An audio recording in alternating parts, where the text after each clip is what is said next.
দেখতে পাচ্ছেন ভাঙবাড়িয়া পশ্চিম পাড়ের একটি মাঠের রাস্তা। রাস্তাটি কি পরিমাণ প্যাক কাদা হয়েছে এবং কি পরিমাণ কাদা হয়েছে এই মাঠের এই রাস্তাটি আসলে কাদা, এত পরিমাণ কাদা যে এই কাদার কারণে কৃষকরা নিজ ক্ষেতে আহ, ফসল এবং সেই সাথে সার বীজ বিভিন্ন উপাদান কিন্তু এই মাঠে নিয়ে যেতে পারে না। দেখতে পাচ্ছেন এই রাস্তাটি এভাবেই কিন্তু কাদায় আচ্ছন্ন হয়ে পড়েছে। প্রচুর পরিমাণে এই রাস্তাটিতে কাদা হয়েছে এবং সেই সাথে গাড়ি ঘোড়া চলাচলের উপযোগী না এই রাস্তাটি।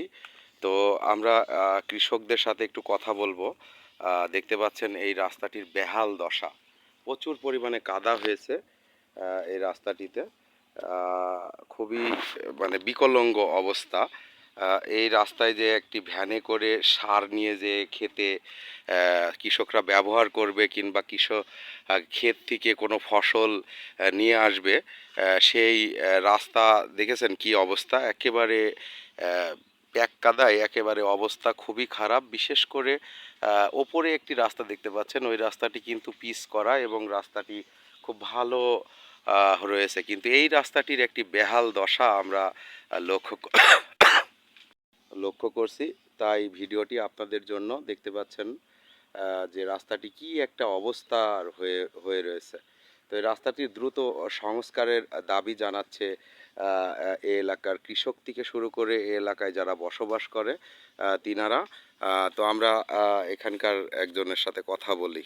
এই রাস্তাটি দেখতে পাচ্ছেন যে প্রচুর কাদা, তো আপনারা তো এই রাস্তা দিয়েই যাতায়াত করেন নাকি? জি। তো এই রাস্তাটি সম্পর্কে আপনারা কি চাচ্ছেন? কোনো সরকার এসে এটা কোনো কাজ করলো না। তখন আমরা মনে করছি যে এই সরকার, আমরা একটা দাবি দিয়েছি, যদি মনে হয় ১-১ মাসের মধ্যেই যাও কাজটা বোধহয় সম্পূর্ণ হতে পারে। আমার আহ, তারেক রহমান একটা জিনিস দিয়েছে, সেই জিনিস হাতে না পাওয়ার সত্ত্বেও তো ভাই আমাদের রোডে কাজ করতে পারছেন। আচ্ছা। এইটাই আমি মনে করি যে তার হাত দিয়ে বোধহয় অনেক কিছু কাজ, আমার জানা মতে অনেক কিছু কাজ হবে। আর এ যাবৎ পর্যন্ত যা করছে, আরও যদি একটা বছর যদি আমরা টিকতে পারি, তা আমি মনে হয় যে আমরা ফ্যামিলি কার্ড অমুক এই সবগুলা আমরা বোধহয় মনে হয় যে আমরা প্রচুর পরিমাণ পাবো। এই বলে আমার বক্তব্য শেষ করলাম। খোদা হাফেজ, বাংলাদেশ জিন্দাবাদ। কৃষি আবাদ করে একজন ভাইয়ের কাছে একটু কথা বলে। আসসালামু আলাইকুম। তো আপনারা তো এই মাঠে আবাদ করেন, তো এই রাস্তাটার যে বেহাল দশা আপনারা মানে কি চান বলেন? আমরা চাই যাতে এই রাস্তাটা, আমাদের অনেক চাষি এই রাস্তায় আবাদ করে সার মাটি নিয়ে যেতে পারে না, হুম। খুবই কষ্ট। যদি মাননীয় সরকার আমাদের রাস্তাটি এই রাস্তাটি যদি একটু সংস্কার করতো, তাহলে আমাদের চাষিরা অনেক উপকার পাইতো। আপনার নামটা যদি একটু বলতেন। আমার নাম মোহাম্মদ নূর আলম। আমার আবাদ সবই এই রাস্তায় বলতে খালি আমার বলে না, এই সারা ভাঙবাড়ির মানে মাঠ, সারা ভাঙবাড়ির লোকই খুব দুর্ভোগে আছে। অনেক আপনার এখানে কত বিঘা আবাদ আছে? এখানে বলতে গেলে সারা গ্রামের লোকেরই এই মাঠটাই আবাদ। বলতে গেলে অনেক জমি আবাদ হয়। তাতে দেখা যাচ্ছে যে ভাঙবাড়ির অধিকাংশ লোকই এই মাঠের আবাদ।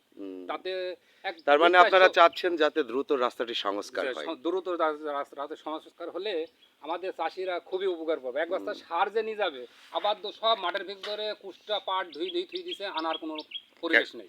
সাইকেলও তো নিয়ে যাওয়া যায় না। সাইকেলও আমরা এখানে রাখি যাচ্ছি, মোটামুটি 2 কিলোমিটার ভিতরে রাস্তা আছে, এখান থেকে রাখি আপনার হাইটে যেতে হচ্ছে। সার নিয়ে যেতে হলে মাথায় করে নিয়ে যেতে হয়, ফসল সব পাট ধুয়ে মাঠের ভিতরে ফেলে রাখছে, ওখান থেকে শুকিয়ে আনতে হয়, মানে মাথায় করে কোনো রকম। আসলে কৃষকের দুর্ভোগ আপনারা দর্শক দেখতে পাচ্ছেন। অসংখ্য ধন্যবাদ আপনাকে। দেখতে পাচ্ছেন এই যে সাইকেলগুলো, এপাশে ভ্যান রয়েছে এবং এই যে সাইকেলগুলো আসলে কোনো কিছুই এই রাস্তা দিয়ে চলাচল করতে পারে না। রাস্তাটার বেহাল দশা দেখতে পাচ্ছেন দর্শক। ভাঙবাড়িয়ার এই মাঠটার নাম কি ভাই? হেজল গাড়ির মাঠ, জিওল গাড়ির মাঠ, জিওল গাড়ি। হ্যাঁ, জিওল গাড়ির মাঠ এটি। এটা খালি জিওল গাড়ি বললে হবে না, এটা ভুল হবে। এটা জিওল গাড়ি প্লাস আপনার খামার মাঠ, ক্যাংড়া সবই এই মাঠে আবাদ। জিওল গাড়ি, খামার মাঠ এবং ক্যাংরার মাঠের যে মেন রাস্তাটি, সেই রাস্তাটি দেখতে পাচ্ছেন বেহাল দশা। তো কৃষক থেকে শুরু করে এই গ্রামের মানুষ, সচেতন মানুষ যারা রয়েছে, তাদের দাবি যে রাস্তাটি দ্রুত সংস্কার হোক। দেখতে পাচ্ছেন এখানে মানে মানুষের হাঁটার কায়দা নাই। এই যে আপনি বললেন হুম, দেখতে পাচ্ছেন কি একটা অবস্থা, হ্যাঁ। মানে মানুষ যে হাইটে যে যাবে তারও কোনো পরিবেশ নেই। হুম, দেখতে পাচ্ছেন কি একটা অবস্থা, হ্যাঁ। প্রচুর পরিমাণে কাদা এবং এই রাস্তা দিয়ে জনসাধারণ বাইসাইকেল এবং কোনো কিছুই আসলে নিয়ে যাওয়ার মতো নেওয়া সম্ভব না। মানে সম্ভব না। তাই দ্রুত এই রাস্তাটি সংস্কারের দাবি জানাচ্ছে। দেখতে পাচ্ছেন রাস্তাটির বেহাল দশা। মানে 4-500 বিঘি জমি আবাদ আছে, হুম, 2-3টা মাঠ নেই, একই রাস্তা। 400-500 বিঘি জমি। প্লাস খামার মাঠ এবং ক্যাংড়া। দেখতে পাচ্ছেন এই রাস্তাটি আপনাদের সাথে শেয়ার করলাম দর্শক। আমাদের সাথেই থাকার জন্য অসংখ্য ধন্যবাদ।